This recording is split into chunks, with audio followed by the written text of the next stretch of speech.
자, 우리가 기다리고 기다렸던 히든 종목 공개 시간입니다. 먼저 마르스 전문가님의 히든 종목입니다. 공개해 주세요.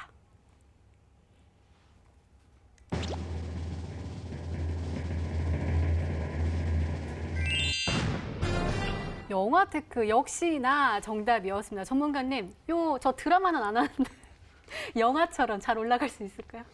네, 이제 영화테크 같은 경우에는 사실상 이 주가 자체가 이 코로나19 관련 기업과는 먼 기업이에요. 그래서 아까 말씀드린 대로 이 폐배터리를 새로 만드는, 새롭게 쓰는 이 재활용 관련 기업이라 볼 수 있을 것 같고요.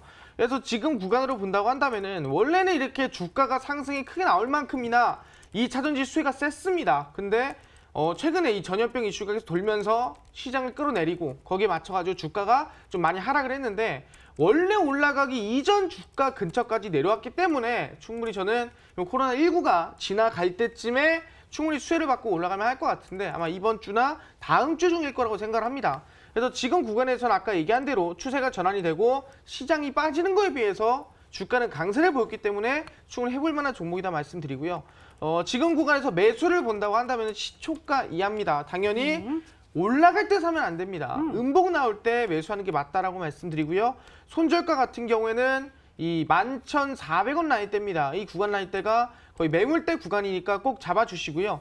목표가 라인대를 본다 한다면 상단에 이 13,200원 라인대 꼭 지키시면서 안정적인 대응 가져가셔라 말씀드리도록 하겠습니다. 네, 마르스 전문가님의 오늘의 히든 종목은 바로 영화테크였습니다. 매수가는 다음날 시초가 이하로 음봉 매수 전략 세워주셨고요. 목표가는 13,200원, 그리고 손절가는 11,300원으로 설정해 주셨으니까요. 잘 참고하셔서 꼭 성공 투자하시기 바랍니다.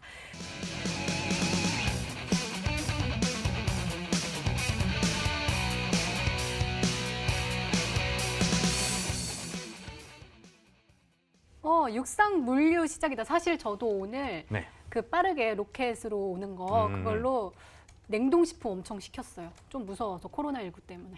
냉동식품 너무 많이 먹으면 살 많이 찌는 거 아시죠? 조금씩 나눠 먹을게요. 예, 그러시는 게 좋을 것 같아요. 일단 지금 앵커님처럼 많아요. 그러니까 실제로 사실 코로나 바이러스가 아니라고 하더라도 사실 새벽 배송부터 샛별 배송이니 뭐니 하면서 이미 가뜩이나 늘어나고 있는 상황이었는데 이제 코로나19 때문에 불을 붙인 거죠. 이런 물류 쪽에. 사실 우리나라가 이제 그 물류라고 한다면 뭐 바닷길로 가는 거, 하늘로 가는 거, 그다음에 이제 땅으로 가는 거가 있습니다만 우리는 북한에 막혀서 사실 내륙에서 돌아가는 물류 시장은 다른 것들에 비해서 항상 주목을 못 받아왔습니다.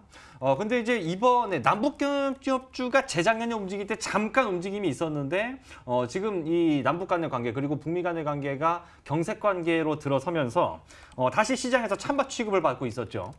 근데 이번에 코로나19가 터지면서 지금 보는 시각이 달라진 겁니다. 아까 제가 특징주 시간에 동방을 말씀드렸는데 이번 달에만 주가가 90%가 올라갔다고 말씀을 드렸고 다시 한번 차트를 보시게 되면 이전에 없던 거래량이 2월 들어서 갑자기 거래량이 급격하게 달라붙으면서 주가를 90%, 오늘도 시초가부터 상한가를 가는 굉장히 강력한 모습을 보였다는 거죠. 사실 이 동방이라는 종목은요, 2018년도, 그러니까 19년 거 아직 시적이 다 안 나왔기 때문에 이제 우리가 주가 수익 비율이라는 거, 그러니까 PER로 따져보면 사실 2018년 기준 봤을 때는 5배도 안 될 정도로 저평가 상태였습니다. 그러니까 돈도 얼마큼 벌고 있었어요. 그렇지만 우리나라에서 주목을 못 받았던 것뿐이죠. 근데 이번 코로나19 때문에 이제 이것도 많이 괜찮았었구나. 시장에 관심이 급격하게 몰려들다 보니까 없던 거래량이 갑자기 터지면서 주가는 수직 상승, 정말 로켓처럼 올라간 겁니다. 제가 오늘 말씀드릴 종목은 이런 육상물류와 연관이 된 종목입니다. 사실 육상물류와 연관이 됐다면 우린 여러 가지를 생각할 수 있습니다. 단순하게 이런 물류 회사만을 떠올리는 분들도 뭐 일단 많겠지만 물류를 하는데 필요한 어떤 그 주변 것들을 한번 생각해 보셔야 돼요. 예를 들면 배송하는데 필요한 탑차도 거기에 해당이 될 수가 있겠고 아니면 물건을 실어 나를 때 필요한 것들이 있겠죠. 뭐 포장지라든가 아니면 뭐 종이 박스라든가 뭐 다양한 어떤 특수 포장지들 여러 가지가 있을 겁니다. 아까 뭐 냉동식품 같은 경우는 뭐 이렇게 보낸 그쵸 아이스팩 같은 것도 해야 될 것이고 여러 가지가 있기 때문에 그 가운데서 제가 가장 좀 유망하고 가장 실적도 괜찮고 거래가 터지면 주가가 가장 빨리 로켓처럼 올라갈 수 있는 한 종목 갖고 왔으니까 잠시 뒤에 정답 확인하시겠지만 그 전에 두뇌 회전을 통해서 최대한 많은 분들이 맞춰주셨으면 좋겠습니다. 네, 알겠습니다. 얼른 힌트 더 들어볼게요. 마에스트로 전문가님의 두 번째 힌트입니다.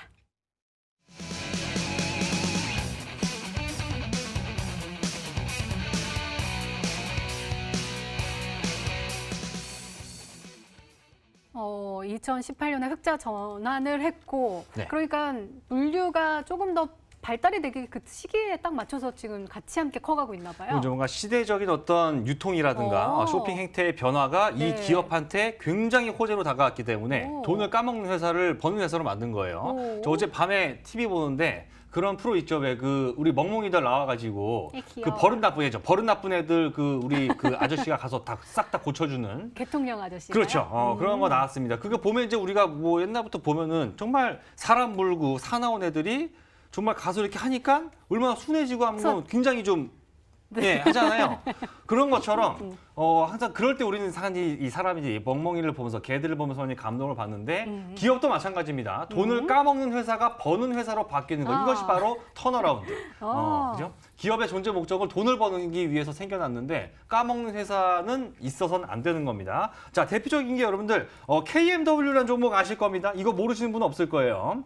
2018년 초까지 주가가 10,000원도 안 했습니다. 10,000원도 안 하는 주가가 작년 4분기 때 8만 원까지 주가가 무려 8배나 올라갔죠. 8배. 이 KMW라는 기업이 왜 주가가 10,000원도 안 하는 게 1년 약간 남짓한 사이에 주가가 8배, 800%나 올라갈 수 있었냐면 뭐 간단하게 말씀드리면 돈을 버는 회사로 바뀌었기 때문입니다.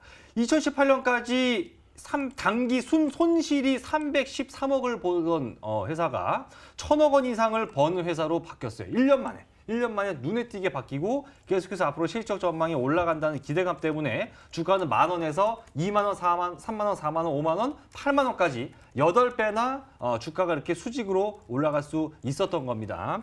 오늘 제가 말씀드릴 종목은 2017년까지 적자를 보고 있다가 2018년도 흑자로 흑자 전환이 되면서 2년 연속으로 일단 흑자를 보고 있고요. 18, 19 이렇게. 그리고 올해는 아까 말씀드린 것처럼 이런 시대의 어떤 쇼핑 형태의 변화 이런 것 때문에 이 물류 쪽에서 굉장히 기회의 요인을 얻어서 올라갈 수 있다. 좀 약간 찍어서 말씀드리면 택배 포장 쪽과 관련이 있다. 이렇게 좀 세부적인 힌트를 한 번 더 드리도록 하겠습니다. 네, 알겠습니다. 육상 물류와 관련된 종목이고 그러면은 타차, 포장지, 박스, 아이스팩 등등등을 말씀해 주셨거든요. 그리고 실적이 굉장히 좋아지고 있는 종목이래요. 네, 사실상 이 탑차, 그다음에 아이스팩 이런 것들이 대부분 언제 배송이 되냐면은 새벽에 배송이 돼요. 그러다 보니까 뭐 컬리라든가 뭐 그런 게 굉장히 많습니다. 네, 새벽에 배송되는 그런 것들이 많은데 그 관련된 기업이 있습니다. 그거랑 비슷한 사업을 진행하는 기업이 있는데 그게 바로 지오소프트라는 기업이에요. 지오소프트 같은 경우에도 실제로 어떤 마켓을 운영을 하면서 새벽 배송을 진행을 합니다. 그래서 그 새벽 배송에서 아마 그 안에서도 이제 육상이라든가 그 뭐 운송 자체가 계속 진행이 되거든요.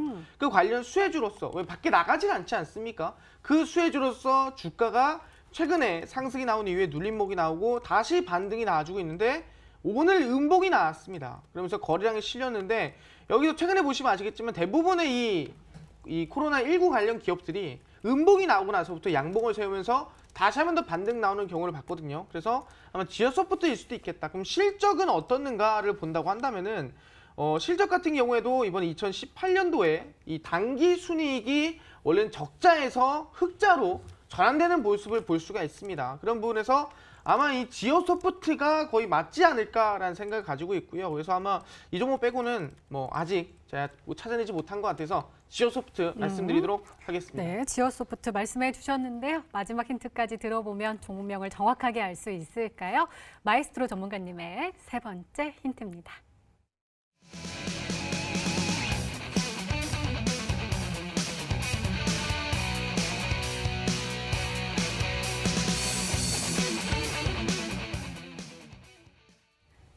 네, 1월 중순 이후로 계속해서 외국인 들어오고 있어요. 지금 2월 말이에요. 그렇죠. 1월 중순부터 지금까지라면 사실 외국인 투자자들이 우리나라 시장에 대한 특히 코스닥 시장에 대해서는 굉장히 안 좋습니다. 나가고 있잖아요. 맨날 빠져나가고 있잖아요. 환율 오르고. 짐 싸고 도망가고 있는데 그 와중에서도 담고 있기 때문에 일단은 기본적으로 투자할 만한 가치가 있다라고 판단을 한 모양이에요. 그리고 앞서 이제 우리 마스 전문가님 지오소프트 말씀해 주셨는데 만약에 제가 한 달 전에만 이 방송에 나왔다면 지오소프트를 들고 나왔을 수도 있을 것 같아요. 요 조건 때문인데 자 차트 하나 보면서 설명을 드려볼게요. 지오스포트 제가 만약에 이때 나왔으면 이때 한 1월 중순 이전에 나왔다면 전 들고 나왔을 수도 있습니다. 왜냐하면 자 보세요. 이 지오소프트라는 종목이 주가가 6,000원에서 4,000원까지 30% 이상 주가가 하락을 했어요. 작년 4분기 때.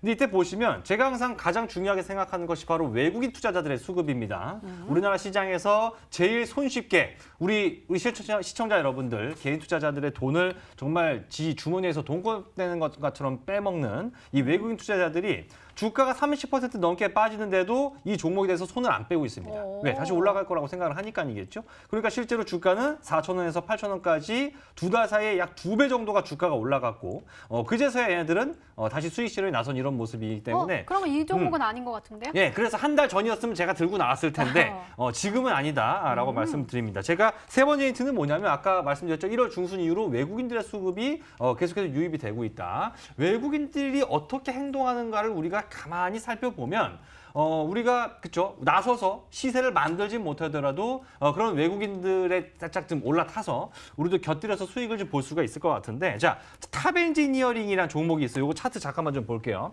탑엔지니어링이라는 종목인데 요거 제가 2월 초에 2월 정확히 한 11일 정도에 이제 다른 방송에서 제가 한번 추천을 했던 종목이기도 합니다. 제가 여기 안 나온 동안에 보시게 되면 제가 요 시기에 제가 추천했었는데 왜 그랬었냐면 이것도 마찬가지예요.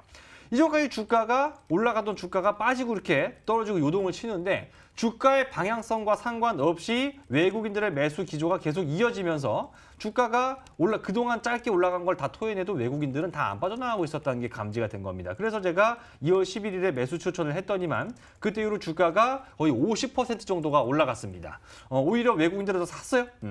올라가는 과정에서 애들이 팔면서 수익 실현을 한 것도 아니고 자기네들이 매수하면서 추가적인 급등 시세를 더 만들어냈습니다. 탑엔지니어링은 참고로 코로나19와 그 어떠한 수혜도 없습니다. 사실은. OLED 장비 쪽이기 때문에 올해 생산 차질을 겪고 있기 때문에 좋을 게 전혀 없겠죠. 중국에서 투자도 지연될 가능성이 높고.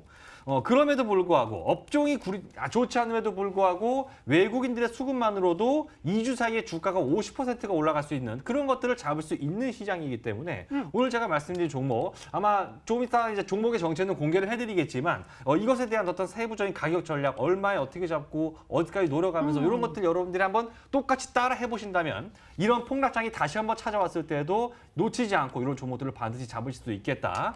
세 번째 마지막 힌트 드리도록 하겠습니다. 네, 알겠습니다. 그러면 우리 시청자분들은 어떤 종목으로 생각하고 계실까요? 문자 게시판 화면으로 확인해 보시죠.